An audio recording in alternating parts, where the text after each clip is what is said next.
일생을 신앙생활을 잘 하는 게 그렇게 간단치는 않습니다. 신앙생활을 잘 해나가는 게 쉽지가 않다는 그런 얘기죠. 그분이 교회를 열심히 나오지 않는다든지 또 헌금 생활을 등한한다든지 또 성경을 등한한다든지 그런 분이 아닌데 또 그런 얘기를 합니다. 그분의 초점은 정말 하나님의 마음이 합당한 하나님께서 보시기에 정말 합당한 신앙생활을 일평생 해나가는 게 쉽지 않다고 하는 그런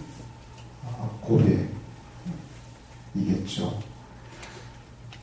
사도 바울은 그가 예수님을 만나고 그리고 정말 이 땅에서 가장 값지고 이 땅에서 가장 귀한 것이 무엇인지를 바로 깨달은 후에 하나님의 그 사역을 위해서 그의 모든 것을 다 내려놓고 하나님께 헌신하는 삶을 살아갔지만 그의 서신들을 통해서 우리들이 발견할 수 있는 부분들은 그의 걸어왔던 귀한 사역의 일들이 참 기쁘고 너무나 보람된 일이라 감사를 했지만 그 일이 그렇게 쉬운 일은 아니었다고 하는 것을 그의 고백을 통해서 우리는 또한 알고 있습니다.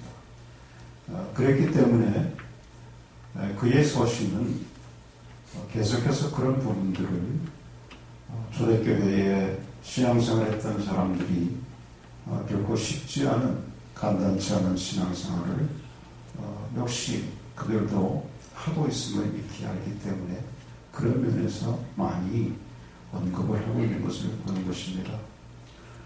로마서를 우리가 읽어봐도 마찬가지입니다. 로마서에서도 성도들이 어떻게 하면은 참 그들이 믿음의 삶을 잘 그 어려운 가운데서도 때로는 환난 가운데서도 시련 가운데서도 그것을 영위해 나갈 수 있는가에 대해서 사도 바울은 참 구체적으로 많은 언급을 하고 있습니다. 오늘 우리가 읽었었던 본문 8장 26절 그 직전에도 바울은 바로 그런 부분에 있어서 그가 말하고 있습니다. 그리스도의 삶에 존재하는 환난과 시련의 위치를 하면서 그가 말을 하고 있었고요. 그리고 그러한 환난을 겪을 때에 그리스도인들은 소망을 방편으로 해서 시련과 환난들을 대처해야 한다는 것을 바로 직전에 언급하고 있는 것을 우리가 읽어보면 알 수가 있습니다. 그러니까 성도들이 시련이 있을 때에, 어려움이 있을 때에, 환난이 있을 때에 하나님께서 우리에게 주신 소망을 가지고 하나님께서 우리에게 주신 이 땅에서의 소망이 아니라 하나님께서 우리에게 주신 그 소망을 가지고 우리가 그것을 극복해 나갈 수가 있다고 하는 것입니다. 그런데 사도 바울은 그뿐 아니라 오늘 말씀 이어서 이어지는 오늘 말씀에 보시면 그 시작이 이와 같이 성령도 우리의 연약함을 도우시나니 이렇게 시작하면서 이와 같이라고 하는 in the same way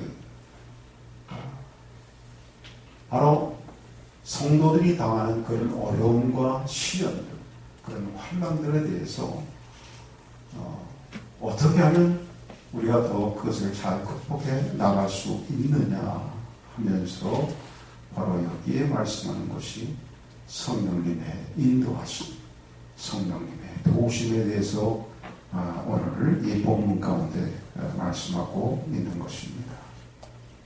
표대를 향하여 달려가는 삶에 주님의 인도하심이 필요합니다. 전심으로 하나님을 의지해야 합니다. 그런데 우리가 그 표대를 향하여 달려가다가 지치고 하나님을 전적으로 의지하는 삶을 살려고 몸부림치다가도 실제로 하나님을 의지하지 못하는 경우가 얼마나 많은지 몰라요. 신앙이란 우리의 의지만을 가지고 되는 것이 아니기 때문입니다. 신앙에 우리의 결단이 필요하지만 결단만 가지고는 신앙의 열매를 거두기가 어렵기 때문입니다. 그래서 자신의 결단과 자기의 어떤 의지를 가지고 신앙생활을 하려고 했다가는 결국은 지치고 결국은 낙심하고 그런 허다한 경우를 우리가 보게 되는 것입니다. 그래서 하나님께서는 이러한 하나님의 자녀들을 너무나도 잘 아시기에 하나님께서 특별히 하나님의 백성들에게 그와 같은 시련과 혼란과 때로는 어려움들, 그와 같은 것들을 잘 극복하고 신앙생활을 잘 할 수 있도록 우리에게 주신 특별한 특권이 있다는 것입니다. 바로 그것이 뭐냐면 당신께 간구하는 것, 곧 기도인 것입니다. 26절에 오늘 함께 읽었었던 말씀을 보시면 거기에 그런 표현을 여러분 보시죠. 우리가 마땅히 빌 바를 알지 못하나 그런 표현을 합니다. 여러분 이 표현의 내용이 암시하는 것은 뭐냐면 우리가 빌어야 한다. 그런 의미를 담고 있습니다. 즉 성도는 기도해야 한다는 것입니다. 그런데 안타깝게도 성도들에게 연약한 부분들이 많이 있는데 그 중에 가장 연약한 부분이 바로 기도의 삶입니다. 기도하는 삶입니다. 기도는 하나님과 나를 연결시켜주는, 하나님과 믿는 자를 연결시켜주는 축복의 통로이지만 인간이 타락한 이후 완벽한 자에서 연약한 자가 되었기 때문에 구원받은 백성임에도 불구하고 우리가 여전히 연약한 존재이므로 이 기도하는 삶의 약함을 드러내는 것입니다. 하나님께서 기도를 통해서 축복의 통로를 열어주셨는데 바로 그것을 우리가 연약한 존재이므로 하나님께서 우리에게 축복의 통로를 확실하게 열어준 그 기도의 삶을 잘하지 못한다는 거예요. 오늘 이 본문에서 사도 바울은 그러한 모습을 우리에게 뭐라고 표현했냐면 마땅히 빌 바를 알지 못하는 존재로 표현했습니다. 특별한 국면에서 어떠한 것이 필요한가 하는 것, 우리가 우리의 필요를 따라서 무엇을 기도해야 할지를 모릅니다. 제자들도 예수님을 따라다닐 때는 잘 따라다녔습니다. 그런데 기도가 힘이 들다 보니까 주님께서 기도하자 하니까 다 잠들고 말았습니다. 겟세마네 동산에서 예수님께서 나를 위하여 기도하라고 그렇게 부탁하셨는데도 불구하고 그들은 3번이나 잠자는 모습을 보여주었습니다. 왜 그랬습니까? 기도는 노동 중에 최고의 노동이요 사람의 힘으로 되지 않는 영적인 일이며 기도는 전쟁이기 때문입니다. 기도가 믿는 자들에게 확실한 축복의 통로임을 마귀도 알기 때문에 이 통로를 막으려고 마귀가 온갖 수책을 다 부리는 겁니다. 기도하지 못하게 하고 기도하러 와서도 딴 생각 나게 하고 무엇을 기도할지 모르게 만들고 또 기도할 게 없게 만들고 그래서 기도하다 보면 채 5분도 안 돼서 딴 생각 나게 만들고 이런 하나님께 기도하는 기도의 통로를 방해하는 온갖 일들이 사단을 통해서 일어난다고 하는 것입니다. 어떤 분이 그럽니다. 모든 질병이 감기에서 시작되듯이 모든 신앙의 문제는 기도의 부재에서 시작됩니다. 그렇게 얘기를 해요. 기도는 하나님의 은혜의 통로이자 능력의 통로입니다. 에레미야 33장 3절에 보시면 너는 내게 부르짖으라 내가 내게 응답하겠고 내가 알지 못하는 크고 비밀한 일 내게 보이리라 말씀하셨습니다. 부르짖는 자들에게는 세상이 보지 못하는 것들을 볼 수 있는 능력을 허락하여 주실 것이고 세상이 전혀 알지 못하는 능력의 세계를 관통하여 보게 됩니다. 마태복음 11장 24절에 보시면 무엇이든지 기도하고 구하는 것은 받은 줄로 믿으라. 그리하면 너에게 크게로 되리라. 선언합니다. 그러므로 정말 성공한 삶을 살기 원한다면 기도해야 합니다. 우리가 이 연약해서 기도하기는 힘이 들고 기도는 해야 되겠고 어찌해야 합니까? 성령님께 기도를 도와달라고 하시기 바랍니다. 성령님께 기도를 도와달라고 하기 바랍니다. 성령께서 우리의 연약을 도와주신다고 했지만 보다 적극적인 면에서 우리는 성령께서 오늘 약속해 주신 말씀대로 나의 기도를 도와주세요. 간구하는 우리가 되기를 주의 이름으로 축원합니다. 우리의 고민은 오늘 이 성경 사도 바울이 지적했듯이 우리가 마땅히 어떻게 기도해야 할지를 모른다는 데 있습니다. 성도 안에 내주하시는 성령은 무엇보다도 성도의 기도를 돕는다고 성경은 말씀합니다. 성령의 별명을 하나 붙인다면 기도의 영이에요. 성령 충만한 사람들은 기도할 것이고 또 성령 충만한 사람들은 항상 기도로 강력한 능력을 얻게 됩니다.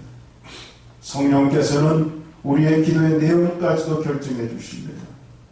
그래서 26절 하반절에 여러분 보시면 우리가 마땅히 빌 바를 알지 못하나 오직 성령이 말할 수 없는 탄식으로 우리를 위하여 친히 간구하시느니라 말씀입니다.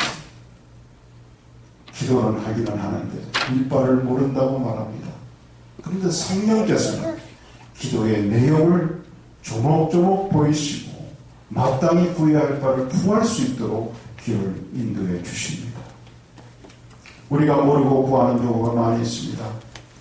마땅히 빌 바를 무엇인지를 모르는 것입니다. 그런데 기도하다 보면 하나님께서 그 기도를 통하여서 하나님의 뜻이 무엇인지 우리가 구해야 할 것이 무엇인지 깨닫게 만드십니다.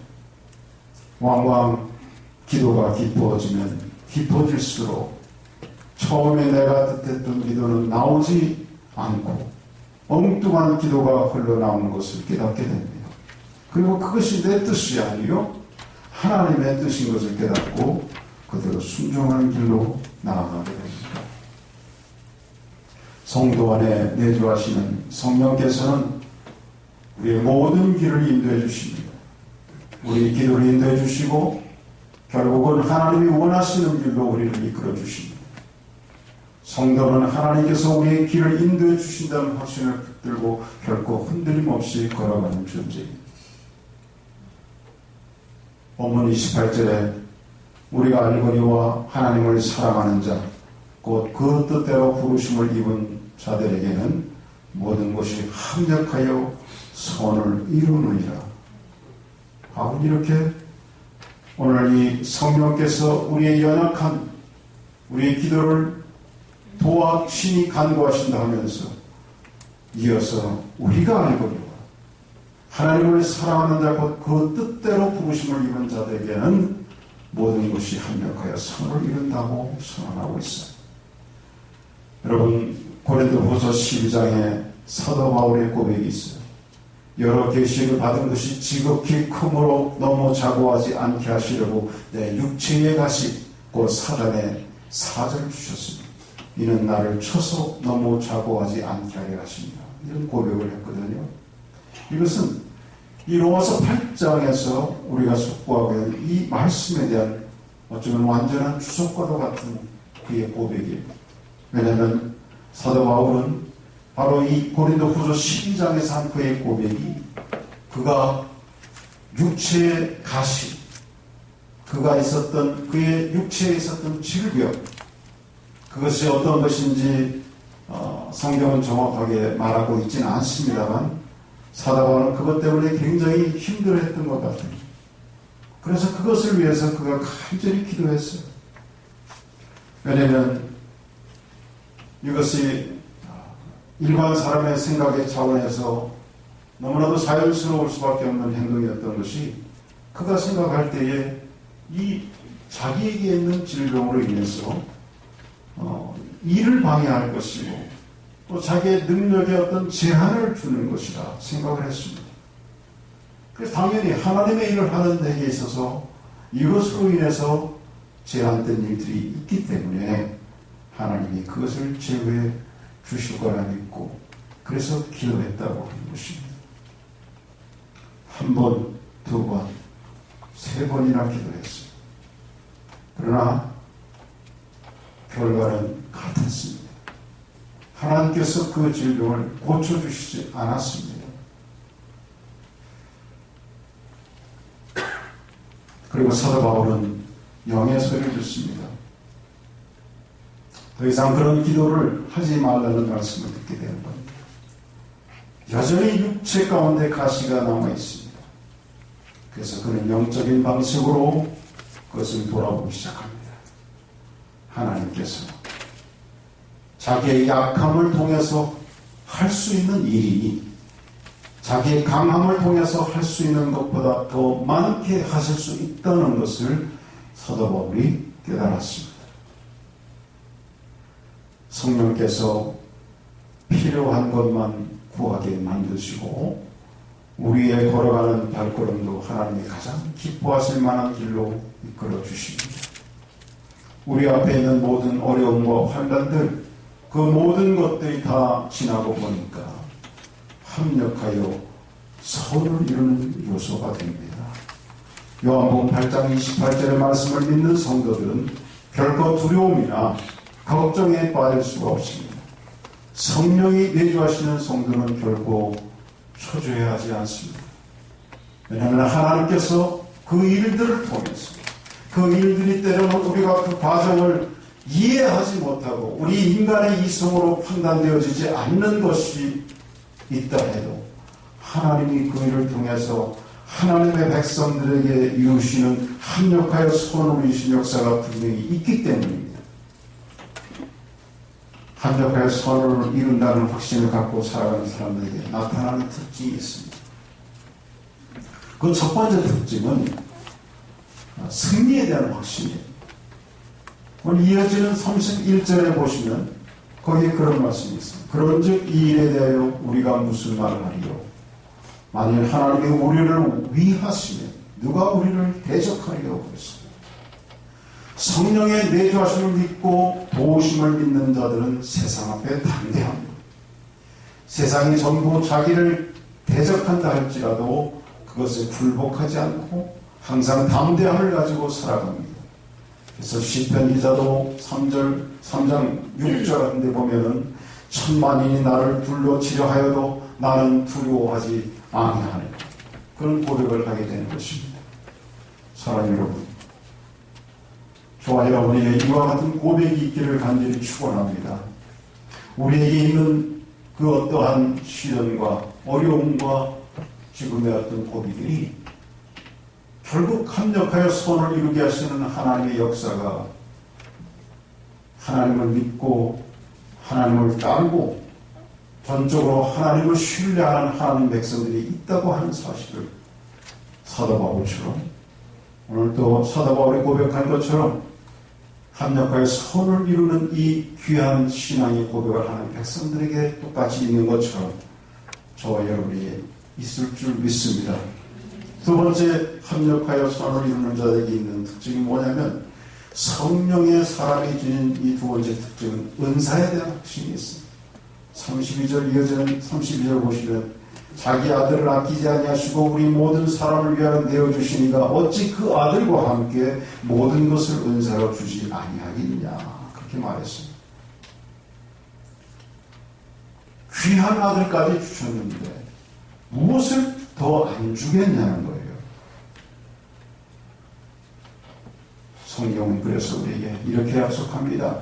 구하라 그러면 주실 것이 찾으라 찾을 것이요 문을 두드리라 그러면 열리리니 구하는 이가 얻을 것이요 찾는 이가 찾을 것이요 문을 두드린 이에게 열리리라. 우리에게 약속하신 말씀이에요. 사도 바울이 그가 하나님께 간구했던 간구에 그대로 들어지지 않았지만 그가 영적인 다른 눈으로 바라보고 하나님의 음성을 들었을 때 하나님께서 그에게 주신 그 놀라운 것들이 하나님이 주실 수 없어서 안 주시는 게 아니었다고 하는 거예요. 더 풍성한 것, 더 귀한 것을 내게 주시려고 하나님이 그렇게 하셨다는 것을 깨달았다는 것이고, 세 번째로 합력하여 선을 이루는 자에게 주신 특징은 구원에 대한 확신. 하나님의 자녀로서의 당당함, 이것이 바로 이 사도 바울이 합력하여 선을 이루는 자에게 주시는 하나님의 놀라운 은혜라고 하는 것을 오늘 여기서 말하고 있습니다. 33절과 34절을 보십시오. 보면 누가 능히 하나님의 택하신 자들을 송사하리요 의롭다 하신 이는 하나님이시니 누가 정죄하리요 죽으실 뿐 아니라 다시 살아나신 이는 그리스도 예수시니 그는 하나님 우편에 계신 자요 우리를 위하여 간구하시는 자니라 하는 엄청난 선포가 여기에 있는 거예요. 하나님의 택하신 자들을 누가 송사하겠느냐. 사단이 우리의 내면의 죄, 자신 없는 부분까지 알고 우리를 고소합니다. 나는 나쁜 놈이다. 내가 무슨 자격으로 구원을 받아. 사단이 이런 식으로 고소할 때에 사실 그 말은 지당한 말일 수밖에 없습니다. 그렇습니다. 나는 구원받을 수 없고 나는 죄인입니다. 그런데 놀랍게도 성경은 사단의 그 고소가 틀렸다고 말합니다. 아니다. 너희는 예수 그리스도의 피의 공로로 말미암아 하나님의 자녀가 된 존재이다. 이 진리는 결코 흔들리지 않는다라고 말씀합니다. 우리의 구원의 근거는 나에게 있는 것이 아니라 하나님께 있기 때문입니다. 그러므로 바로 이 은혜를 깨달은 자는 내가 하나님의 자녀다, 내가 하나님의 구원받은 백성이다. 그러면 그 어떤 하나님의 자녀를 대할 수 있는 그 어떤 것도 있을 수가 없다고 하는 이런 당당함이, 이런 고백이 확실하게 있게 되는 것입니다. 여러분은 하나님의 자녀임을 당당하게 고백하며 살아가는 우리 교회 성도 되시기를 주의 이름으로 축원합니다. 어떤 상황에서도 우리는 하나님의 자녀임을 잃지 않고 구원받은 하나님의 백성임을 잃지 않고 여러분들이 하나님의 자녀로서 당당하게 나아가는 은혜가 있기를 바랍니다. 사도 바울은 고백하지요. 누가 우리를 그리스도의 사랑에서 끊으리요. 환난이나 곤고나 핍박이나 기근이나 위험이나 칼이 그는 어떠한 시험이나 어떠한 어려움이 와도 견딜 수 있고 그리스도의 사랑의 줄은 그 무엇으로도 끊을 수 없음을 확신하고 있는 것입니다. 그러므로 믿음 안에 승리에 대한 확신이 있는 그런 삶이 저와 여러분에게 있어야 될 줄 믿습니다. 37절에 보시면 이 모든 일에 우리를 사랑하시는 이로 말미암아 우리가 넉넉히 이기느니라 고백하고 있습니다. 사랑하는 여러분, 우리의 연약함을 도우시는 마땅히 빌 바를 알지 못할 때 친히 간구하시는 성령님을 의지하시기 바랍니다.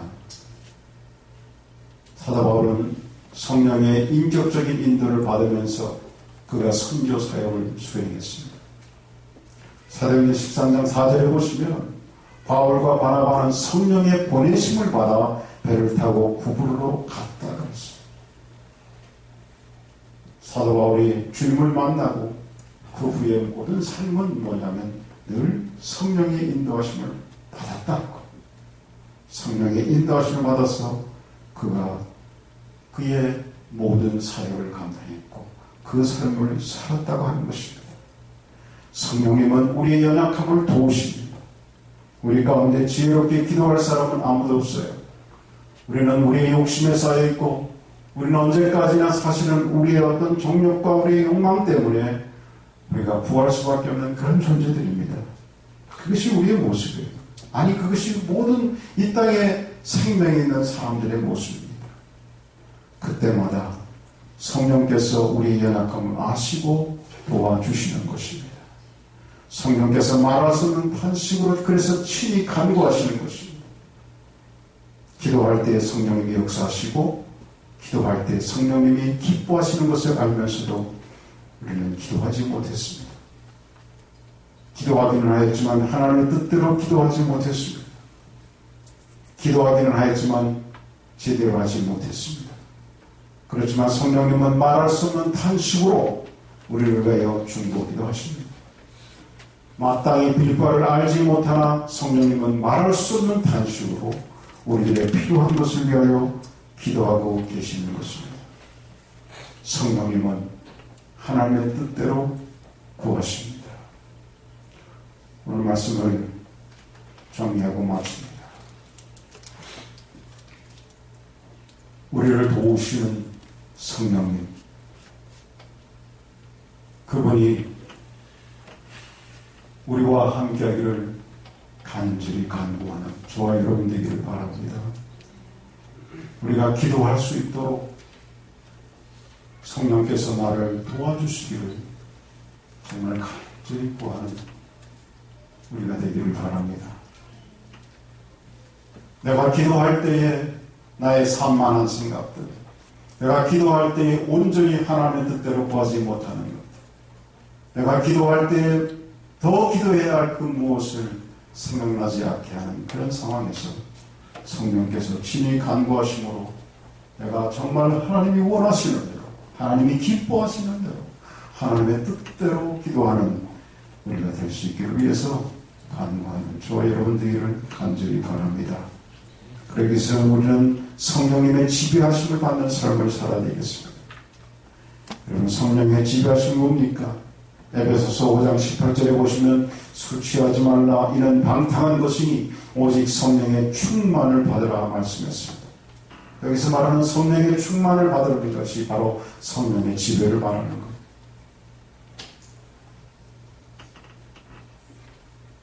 어떤 그리스도인도 성령의 지배를 받지 않으면 유혹을 쫓는 사람이 됩니다.